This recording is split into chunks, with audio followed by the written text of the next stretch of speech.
Welcome to Better Bedtime Chronicles. You're listening to Nicole and Bridget. Together we have 15 years experience working directly with families struggling with sleep challenges.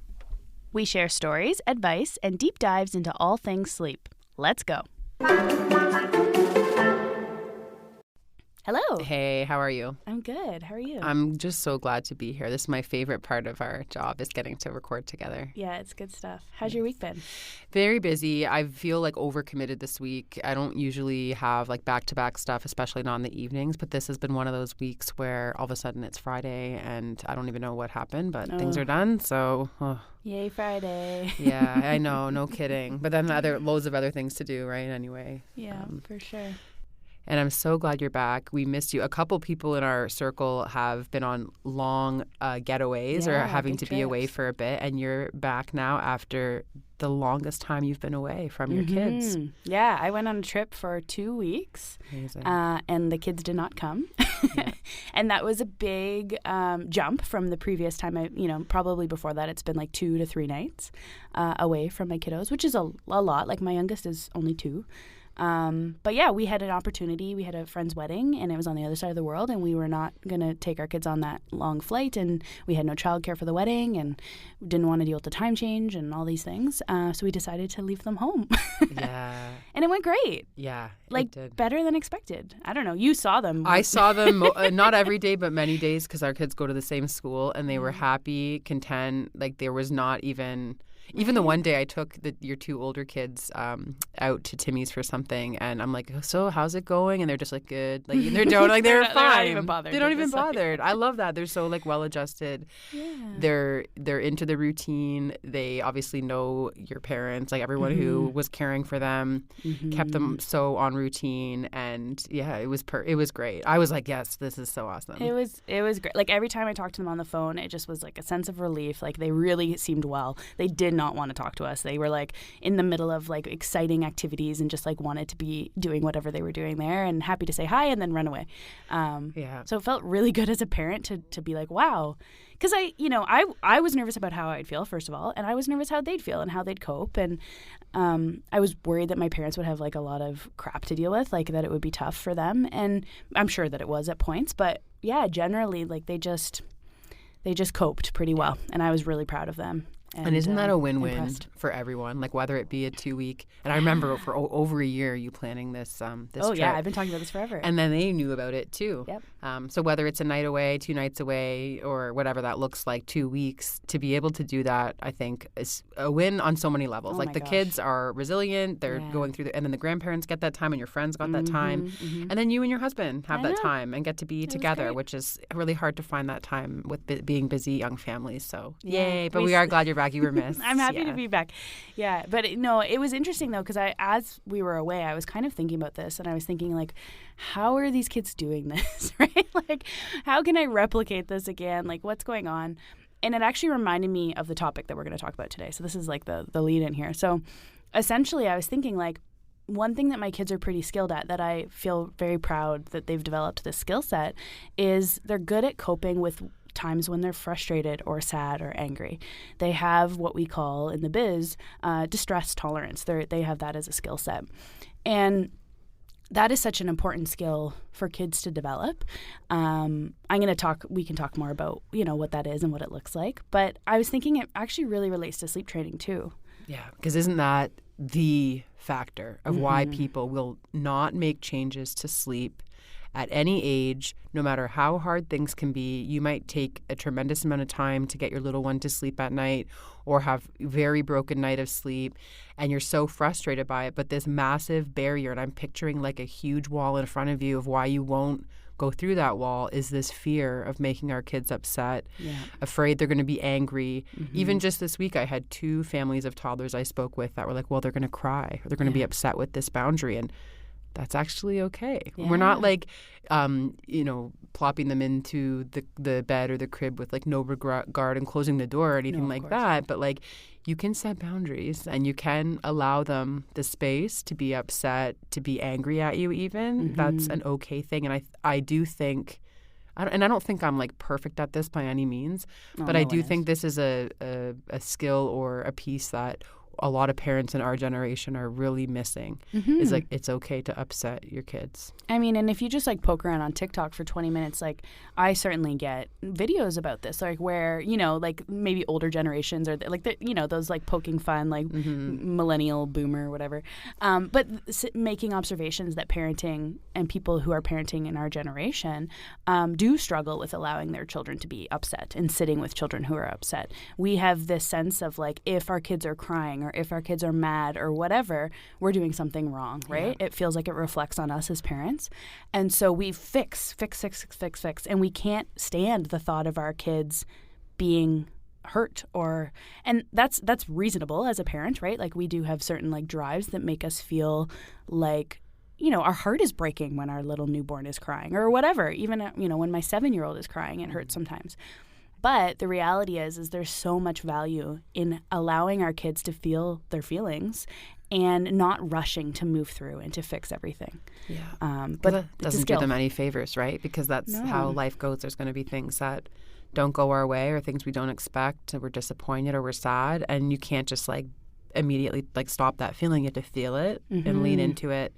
Another factor here, I think, at least in my home, is like I get agitated when they're this way. Like I only have so much in me to listen to, and it can be like really aggravating. And what you're touching on here is like it's not only about increasing our kids' capacity for distress tolerance, it's also about increasing the parents' capacity for distress tolerance. And certainly when we talk about sleep training and we talk about like a parent's feelings about, you know, listening to their kid cry in the other room for a couple minutes, that's related to that, right? That's related to their capacity to sit with discomfort and sit with someone else's discomfort. Yeah. And this is also very related to boundaries, because oftentimes when people struggle to set boundaries, it's because they don't have distress tolerance for other people's discomfort. So just to be, you know, say that a different way, like Bridget, if I'm trying to set a boundary with you and I know that it'll upset you and hurt your feelings or make you feel sad or whatever, if I don't have strong distress tolerance, I might not be able to sit with the feelings that you have about the boundary I've set. So I might not choose to set a boundary with you because I'm worried it's going to hurt you, and then therefore that'll make me feel uncomfortable because you're hurt. And then the cost is that you needed to set that boundary. Exactly. Now you can't because you're nervous. And this is like hitting me in so many ways because it can be on so many different levels, not just with our kids. Yeah, absolutely. And so that's the same, you know, that does apply to our children. If we are, say, you know, for example, I'll give an example in my home right now. My littlest is obsessed with like his little Google screen that he gets to watch videos on. And we're not like super worried about screen time, but we also don't like watch it all day. We're kind of like a middle of the road family in that way. But he asks for it 24 hours a day. He just is obsessed with this little screen because he loves watching his videos on it. And so, you know, probably 30 times a day I have to say no to him because, you know, we got other shit going on. He can't watch TV all day. And then he cries and blah, blah, blah. And my daughter the other day was like, can't you just let him watch it? Like, he's crying, he's sad, blah, blah. And I was like, no, like, he's fine. He's allowed to cry. He's allowed to feel sad that I said no. Like, that's reasonable. But I'm still saying no. Like, that boundary's there. Anyway, so in that scenario, like, my daughter was struggling to sit with his discomfort. And I was just like, no, this is okay. He's allowed to cry about this. And I can comfort him about that. I still don't have to say yes to the video, though. That's right. Isn't that all of it in a nutshell? Like, you can still say no, still hold that boundary, even if they're upset. Yeah. And then the key here, you know, and this is what we talk about all the time in our work, is how do you set the boundary, create the discomfort, but then support them through it, right? Yeah. And that's where, you know, the check-ins that we do come in. That's where the emotional support that we offer comes in. And that, you know, that's the answer to how do you teach your kids distress tolerance. Well, what you do is when they're in an uncomfortable situation, you allow them to be in that uncomfortable situation, but you support them, right? Yeah. So you sit with them. When your kid's having a tantrum on the floor, you sit beside them and just let them tantrum beside you. They know you're there. Yeah. Right? As an example.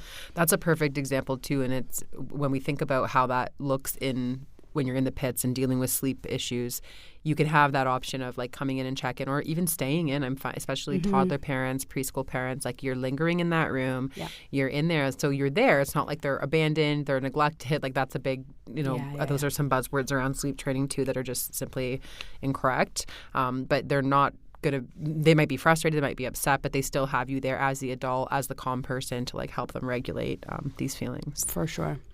So maybe let's go back a few steps and talk about like the concept of distress tolerance a little bit, where it comes from, what it means. Tell me more. Does that sound good? Yes. So essentially, distress tolerance comes from a therapy modality called DBT, dialectical behavior therapy. DBT focuses on emotion regulation. This is a really kind of broad definition, but whatever. Focuses on emotion regulation in adults. So DBT is typically used with adults, although it certainly has like great applications with children. And generally as a therapist who works with adults, what I'll see is a client who comes in and struggles to sit with discomfort, doesn't want to feel sad, doesn't want to feel angry, and then I would argue, has low kind of distress tolerance. And so what happens is when adults struggle to sit with emotion, they often engage in kind of destructive behavior in order to cope with that. So for example, that's somebody, alcohol is a really good example, drug use, self-harm, any sort of like impulsive shopping, sleeping around, all of these things.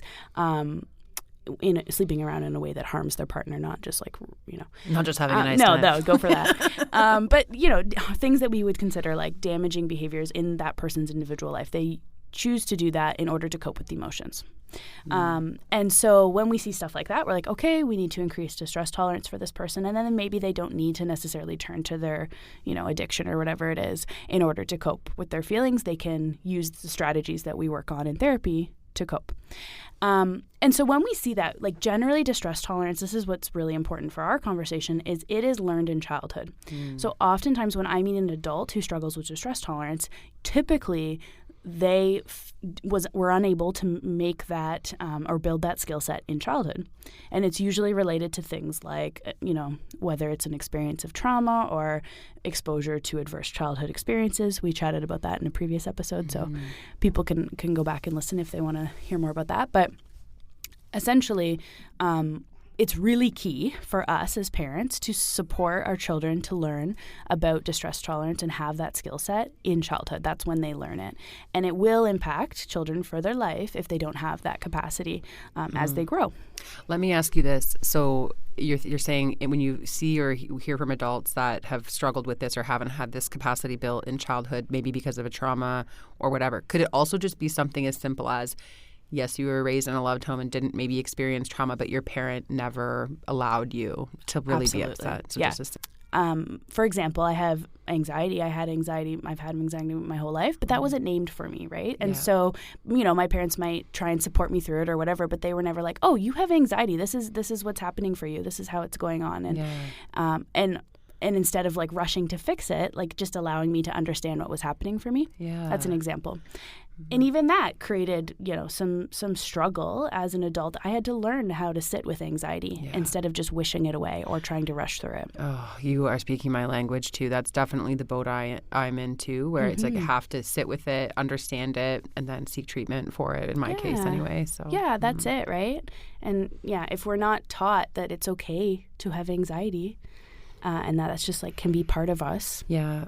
We have to work with it and care for ourselves, whatever. Then we're allowed to have it. We're allowed to have it. And it can feel like uncomfortable, right? And you can see, I could see these examples when you're saying people like run away from it or don't want to face it, and you fill it with impulsive shopping or whatever the things are. Yeah. And then so on a level for grown-ups, that's what it can look like. But it's tricky, I think, for us as parents of young kids. Like how can we help our kids learn this skill? Yeah, that's such a good question. So the lucky thing for us as parents of young children is that we're starting from zero. So we don't have to like erase some of like the damaging things that we as adults have learned about distress tolerance. We can just allow them to be sad. Like that's the first thing. Allow them to feel their feelings. So if your kid's upset because you set a boundary, or your kid's upset for any reason because their freezy dropped on the floor, like we can just say, "Oh wow, that friggin' sucks. Sorry, kid." Right? I see you. I see that you're angry. I see that you're sad. Just like witness their emotion instead of trying to like rush through it. Yeah. Right? Yeah. Oh, it's all better. I'll get you another one. Like, da-da-da-da. Oh, your freezy fell. That really sucks. I'm sorry. Yeah. Yeah. Be there sad. with them. Here, so meet them down on their level kind of thing. Yes. Emotionally and maybe even physically too, right? Yeah. Like, oh, I like that. And so when we think about what people, I think, again, I'm only like from people we hear about, or we only hear from tricky sleepers, right? No one's calling to say things are all good. So people will phone and say, things are not good. This toddler, this preschooler is just so upset. They have a terrible relationship with their bedroom. They hate their crib, right? Or whatever that we hear, these sorts of things. What do you think some good advice would be for someone who's like facing this wall or facing this barrier of, oh my gosh, it's too big. It's so triggering for me and it's too hard for them. I'm not going to go through this discomfort, even though it could mean like such better sleep. Yeah. I mean, there's two pieces to that question. I think one question is, what's the advice for the adult and their capacity to sit with their child's discomfort? And then what's the advice to support the child, right? And so I'll take the easy answer first, which is the child one. So essentially, like whenever, we have clients like that who come to us and are asking about how to essentially that's setting boundaries, right? How to set the boundaries so that their kids are going to be content in their crib space or in their room or whatever, without, having them come out 7 million times a night or scream their heads off, whatever. Again, it comes back to acknowledging the feelings, recognizing what's happening, but remaining firm on the boundary. Yeah. So keeping consistency with expectations and with your response, however you're going to handle it if the kid is not kind of like meeting whatever kind of boundaries you're setting. But hearing them, seeing them, acknowledging their feelings. Maybe you can speak to that because I know you do a lot of work with toddlers. Like I'm kind of talking abstractly. Can you offer some practical tips for that situation? Yeah. And so on one hand, it's like we have this idea of like we can't control how long it's going to take this child to settle down or eventually, drift into sleep. And we can't prevent all night wakings, but you can decide what happens next, right? Or what comes next there. And so especially even this week alone, I think of the couple toddlers that I've seen, a big piece of the conversation has been to the parents, just because they're upset, maybe even explosive about this change, about the fact that you are not sleeping with them anymore or you don't have a bed beside them anymore, doesn't change the boundary we've drawn. Yeah. You might in that moment just expect to be that co-regulator in the room. You're just calm, you're there, and lean into this idea that like they could climb quite a mountain of being upset, and that doesn't mean we're changing what we're doing at all, but we're prepared to be there with them to help them get through it by hugging them or being there available for a hug, maybe stopping them. I think especially we sometimes see kids who will smoke their head off the wall repeatedly because they're so, and they do that in any tantrum, not just around sleep. Yeah. And then of course you should intervene on some level as best you can, but not make a big deal about it. Yeah. So the parent in my experience, is their job is to just be calm, be confident. You do not change the boundary that you're drawing just because of those big feelings there. Yeah, that's exactly right. And then, so you're kind of, the next step is then the parent, because this is the thing is, all of us, every single one, when we get confronted with our kids' big feelings and our kids' big behaviors as a result of their big feelings, that can be triggering for us, right? And I mean, certainly in my experience as a parent, I will be personally upset, annoyed, angry, frustrated, whatever, when my kids are having explosive tantrums or big behaviors, whatever. That's a thing that we all have to cope with as adults. And our emotions get triggered and we get kind of like activated and we want to yell or we want to leave or we want to cry or and so a huge part of this is how do we manage our own capacity to cope with distress and how do we manage our own capacity to cope with our children's distress while still holding all these boundaries. Because I cannot tell you the number of times that I've said to my kids, get back in your room, the exact response I would never want to give, but they're driving me nuts. And so that is key too. So a whole bunch of the work that we do as sleep consultants is just, giving our families, the confidence to feel like they can do this, right? Like, we're here, we're supporting you, we're behind you. A support network is really important in that way. Having a mom friend to say like, fuck, that was hard. Yeah. Right? Yes. How many times have I texted you being like, oh my God. Yeah, we lean on each other a lot, right? So finding your support network. And then in those moments, taking the space when you need it. So if you feel, and I say this to parents all the time, get a partner. Like even if you don't have a partner who lives in your home with you, bring in your friend, bring in your parent, bring in whoever who's going to help you through these like harder, challenging times, especially when you're initiating a sleep plan. And tag off. If you're starting to feel yourself getting activated, your anxiety's increasing, whatever, get out of there, put the other parent in, and trade and take care of each other and recognize when you need space. I love that, Nicole. And I think this is I struggle with this a lot, and especially having 3 kids, 4 and under. It was really intense a lot of nights, especially trying to get things. And I'm solo parenting quite a bit too, just with my partner's work schedule. And a trick someone taught me, because I'm one of these people who really struggles with this, and I definitely get triggered by it, maybe yell more than I want to, not show up as the best way I want to. But someone taught me this trick that I still do now, which is if you're in the trenches, let's say they're really upset, they're really like triggering for you, is I really in my mind visualize what I'll be feeling 15 minutes after everyone's in bed for the night, after everyone's asleep, and I know that's coming. I'm confident, and I know that time is coming because we have boundaries around bedtime, and even if it takes a little longer because of big feelings or something happened that day, and even if I don't have much left, and I'll make this joke like I'm a husk of a woman by the end of the day, I don't have much left, and I'll just kind of think, okay, in 20 minutes from now or 15 minutes, whatever it is from now, I'll be watching Love is Blind or like watching a show or whatever little things we do for ourselves, later in the evening, at least just not be touched anymore. Like I'm touched out or whatever it is. So I definitely lean on that little thing, and it takes some practice. And my husband and I used to do it too. I would say we'd kind of like hug in the midst of the chaos, and I'd be like, we're on a balcony in Paris. We've never been anywhere fancy, but I'm like, we're on a balcony in Paris. They're all grown. Like we're going to get there, and just trying to understand it's like only temporary.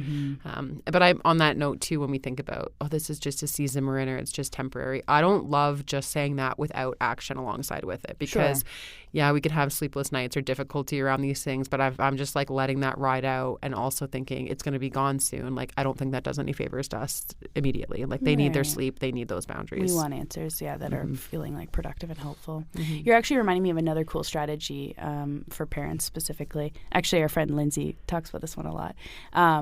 And the idea is that you've come back to this moment when you're 96 years old and your kids are all grown and moved out of their house, and you get the opportunity to time travel into this moment. She has such a perspective. How would you feel? Isn't she she is the best kind of people, and I love that. I need to remind myself of that, especially like I'm going into the next month where I'm solo parenting like a lot, and just you get through your work day, you get everyone to their places, packing lunches, making food, showers, all the activities. But if I have that lens of like, okay, they're all grown and gone, and I'm like coming in the door for this one day. And you get to just spend these couple hours fighting them with them and getting them into their PJs. She's so wise. Oh my gosh, I love and that. You'd lap it up, right? You'd really lean into it. Oh, you're having a cute little tantrum. Oh my gosh, I miss these tantrums. Yeah, right. Oh, that's so wise. I love that. Oh, she's a gem. Yeah. So those are good strategies. And then sometimes we don't have access to that stuff, right? Sometimes that intellectual, like we're talking about self-talk when we talk about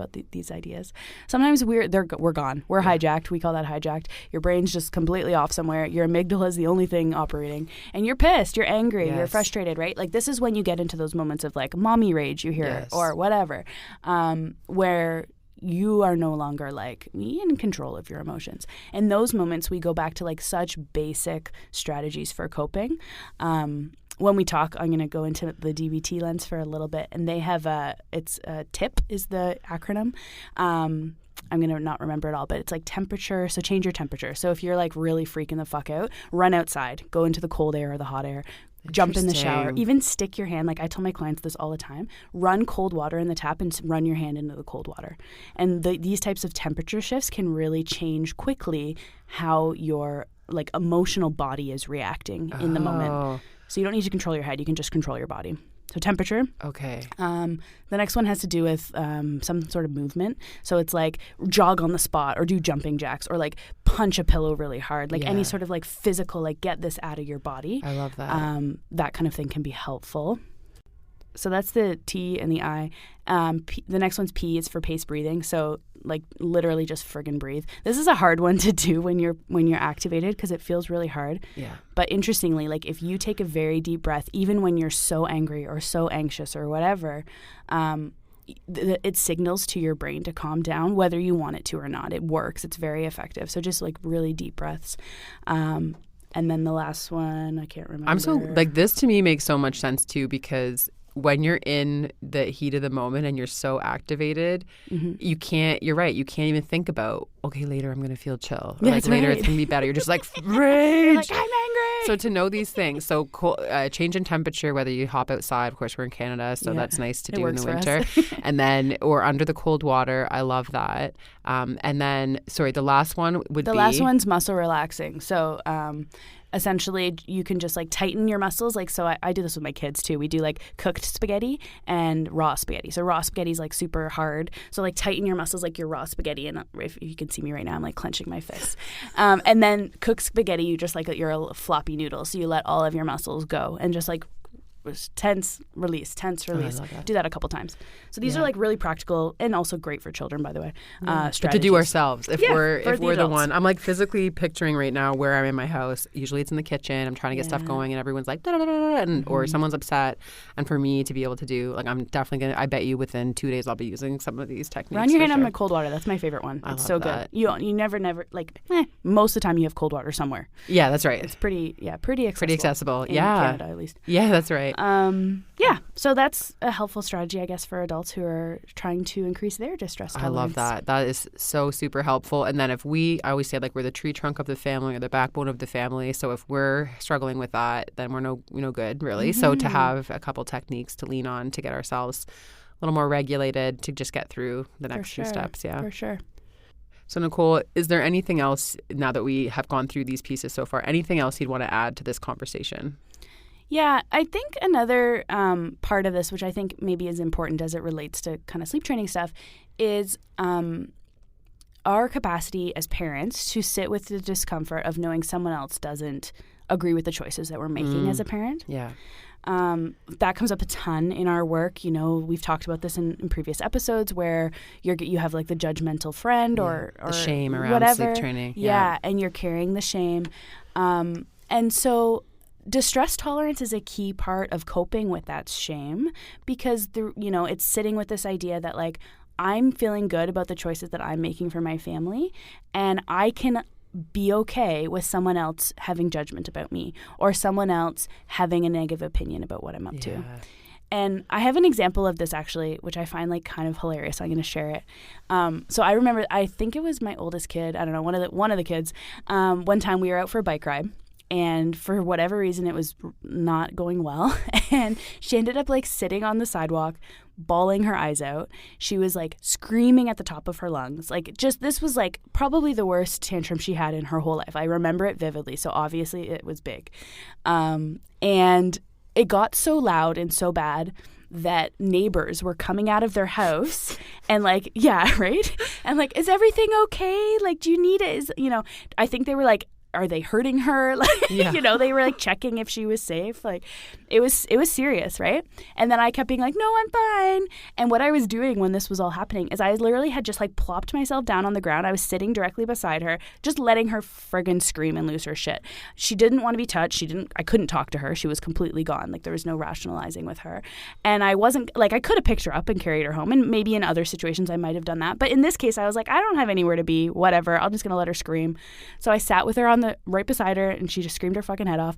And the neighbors, and then they came out a second time. So the same neighborhood came back out. It was like, are you sure? Like you could tell they were so uncomfortable. They were like, fix your kid, do something. Like something's wrong here. Like why aren't you?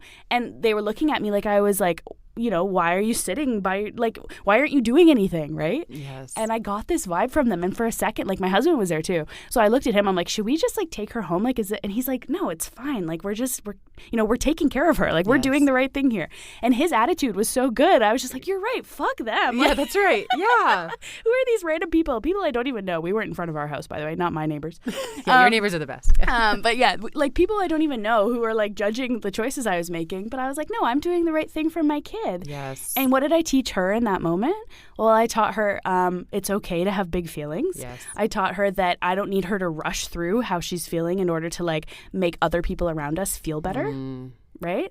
And I taught her that I'm going to be there for her when she's upset. Oh, How right? powerful. I know. What an experience. So I got to Yeah. thank my husband for that one because Yes. that was a perfect example of just like, we don't need to care what other people think about the Yeah. choices that we're making as parents as long as we feel good about them. That is so spot on. And that's a hard thing to learn for us recovering God. people pleasers is letting people, Totally. whether they're family, whether they're that random neighbor, whoever it is.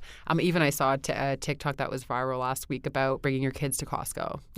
And someone was like, you shouldn't bring your kids to Costco if they're crying or if they're upset. And it's like kids are allowed to exist in spaces, including having big feelings in those spaces.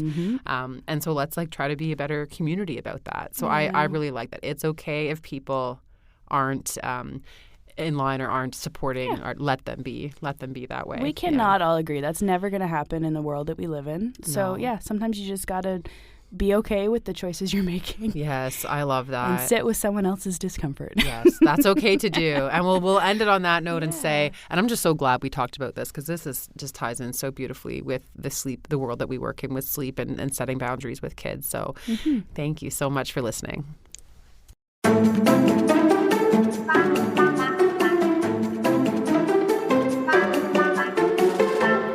Thanks for listening. Just remember, the shit is hard, but you are killing it. To stay in touch, you can find us at betterbedtime.ca.